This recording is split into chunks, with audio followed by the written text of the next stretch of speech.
우리의 교만함은 사실 어디에도 예배 자격 요건에 머리색을 물들이지 말라라는 말은 없습니다. 그런데 우리가 그것을 멋대로 설정하고 그것으로 사람을 판단하고 그것으로 예배의 자격을 따집니다. 오늘 말씀에서 한 바리새인이 예수님께 나와서 함께 식사하기를 청합니다. 예수님은 바리새인의 집에 들어가서 식사 자리에 앉으십니다. 당시 전통으로는 음식을 먹기 전에 손을 씻어야 합니다. 이는 현재 우리가 손을 씻는 그것과는 좀 다릅니다. 우리가 손을 씻는 이유는 청결을 위함이지만 말 그대로 손을 깨끗하게 하기 위함이지만 당시에 손을 씻지 않고 음식을 먹으면 부정한 손이라고 표현합니다. 부정한 손, 씻지 않은 부정한 손으로 음식을 먹으면 그 음식도 부정해지고 그것을 먹은 사람도 부정해진다, 이렇게 여겼습니다. 그런데 이것은 하나님의 말씀이 아니었습니다. 근데 이 유대인들은 그렇게 믿고 그렇게 행했습니다. 왜냐하면 이것을 율법으로 제정했기 때문입니다. 예수님은 이 전통을 알고 있었습니다. 그러나 주님께서는 아주 당당하게 그것을 어기셨습니다. 그러니 바리새인들이 이것을 두고 이상하게 생각했던 것이죠. 왜 손을 씻지 않으시지? 왜 전통을 지키시지 않으시는가? 이에 예수님께서 말씀하십니다. 주께서 이르시되 너희 바리새인은 지금 잔과 대접의 겉은 깨끗이 하나 너희 속에는 탐욕과 악독이 가득하도다. 이는 바리새인들의 외식을 지적하신 것입니다. 바리새인들은 겉으로는 의로운 사람으로 꾸몄습니다.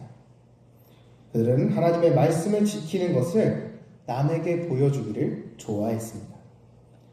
남에게 드러난 의로 다른 사람들에게 높임을 받는 것을 기뻐하였습니다. 그렇기에 그들은 정작 속은 더러운 사람이었습니다. 겉으로는 율법을 지키는 것처럼 보일지라도 그들의 속은 여전히 더러웠습니다. 예수님께서는 이것을 지적하시면서 말씀하신 것입니다. 겉은 깨끗한 척 하는데 속은 탐욕과 악독이 가득하구나. 사람들은 이 바리새인의 겉모습밖에 볼 수가 없습니다. 그렇기에 겉만 보고 그 의로운 척하는 겉만 보고 바리새인들을 칭송하였습니다. 그러나 하나님께서는 사람의 겉모습뿐만 아니라 속도 만드신 분이십니다. 그렇게 하나님은 겉뿐만 아니라 우리의 속, 마음까지 들여다보시는 분이십니다. 이러한 겉만 의로운 척하는 것은 하나님께 있어서는 아무런 의미가 없다는 것입니다. 그렇기에 말씀하십니다. 그러나 그 안에 있는 것으로 구제하라. 그리하면 모든 것이 너희에게 깨끗하리라. 구제는 지금도 그렇지만 그때도 선한 의로운 일 중 하나였습니다. 이러한 구제를 겉으로만 하는 것이 아니라 안에 있는 것으로 하라는 것입니다. 겉으로 외식하는 것이 아니라 진심으로 마음을 다하여 의로운 일을 하라는 것입니다. 하지만 그렇게 하지 않는 바리새인들에게 경고하십니다. 하나님께서는 이러한 바리새인의 외식을 두고 11조는 드리되 공의와 하나님께 대한 사랑을 버렸다고 말합니다. 사실 어쩌면 당연한 것입니다. 애초부터 바리새인들의 마음속에 계명을 지키는 것은 아무런 상관이 없었습니다. 이러한 계명을 지키는 것들은, 이 겉으로 의로운 척하는 것들은 하나님을 위함이 아니라 자신이 다른 사람들에게 잘 보이기 위함이었던 것입니다. 그렇게 회당의 높은 자리에 앉는 것을, 그리고 시장에서 문안을 받는 것을 기뻐하였습니다. 예수님은 이러한 바리새인들의 악한 영향력을 44절에서 이렇게 표현하고 있습니다. 이 44절 함께 읽어보겠습니다. 44절 말씀 읽습니다. 화 있을진저 너희여, 너희는 평토장한 무덤 같아서 그 위를 밟는 사람이 알지 못하느니라. 아멘. 평토장한 무덤이란 보이지 않는 무덤을 뜻합니다.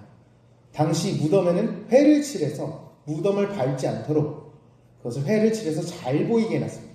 그런데 가끔 이 회를 잘 못 칠하거나 안 칠하거나 하면은 이 무덤이 잘 보이지 않았습니다.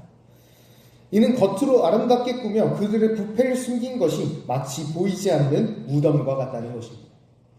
본디 사람이 무덤이 보이면 그것을 예의상이라도 밟지 않을 것입니다.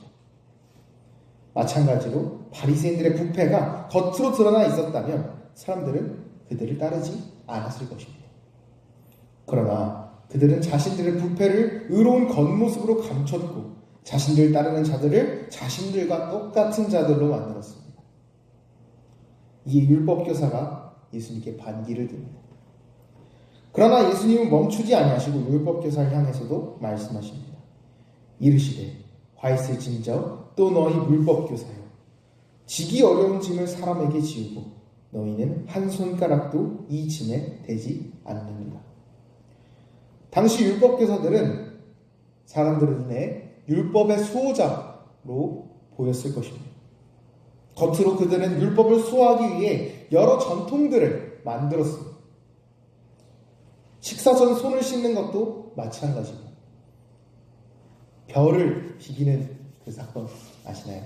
제자들이 벼를 비비니까 추수했다고 지적하는 그것도 마찬가지고, 안식일에 병 고쳤다고 이것을 율법을 어겼다라고 말하는 것 또한 마찬가지입니다. 겉으로 보이는 전통을 지킴으로 이런 사람들은, 이 바리새인과 율법교사들은 사람들에게 의로운 사람으로 비춰졌을 것입니다. 그렇기에 사람들은 율법교사들의 요구대로 율법을 지키기 위해서 전통을 지켰습니다.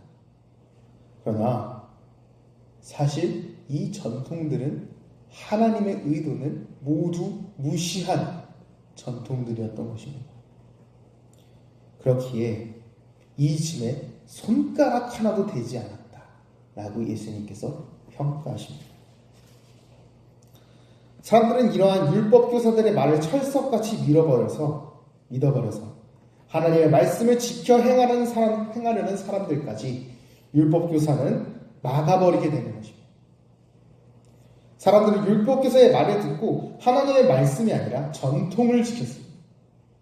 그렇게 말씀하십니다. 화 있을진저 너희 율법교사여, 너희가 지식의 열쇠를 가져가서 너희도 들어가지 않고 또 들어가고자 하는 자도 막았느니라 하십니다. 또한 이 율법교사는 바리새인과 다르지 않았습니다. 그들은 선지자들의 무덤을 만들었습니다. 마치 그들이 선지자들의 의지를 있는 것처럼 보이게 하려고 말이죠. 예수님은 이에 대해서 평가하시기를, 이 선지자들을 죽인 자가 너희 조상이다. 이 선지자들이 너희의 조상이 아니라 이 선지자를 죽인 자들이 너희의 조상이라고 말씀하시며 이렇게 말씀하십니다. 그러므로 하나님의 지혜가 일렀을 때 내가 선지자와 사도들을 그들에게 보내리니 그 중에서 더러운 죽이며 또 박해하리라 하였느니라. 우리는 이 말씀의 결말을 알고 있습니다. 예수님은 죽으셨고 사도들은 박해를 받았습니다. 또한 순교했습니다. 그렇기에 선지자들의 피를 이 세대가 담당하게 되리라 이렇게 말씀하십니다. 그러나 그들은 이 말씀을 받아들이지 않았습니다. 거기서 나오실 때 서기관과 바리새인들이 거세게 달려들어 여러 가지 일을 따져 묻고 그 입에서 나오는 말을 책잡고자 하여 노리고 있더라. 바리새인과 서기관들은 겉으로 의를 행하기를 기뻐했고 이에 따라 다른 사람에게 칭찬을 받는 것을 좋아했습니다. 그들은 자신들의 의를 돋보이기 위하여 다른 사람의 짐을 가중시켜 또 그렇게 해놓고는 손가락 하나도 되지 않으며 그들의 전통과 속에 감춘 악독함으로 다른 사람을 속여 하나님의 계명을 지키지 못하게 만들었던 것이죠. 참으로 악한 모습입니다. 그러나 이것이 우리 가운데 나타나지 않을 것이라 생각하셔서는 안 됩니다.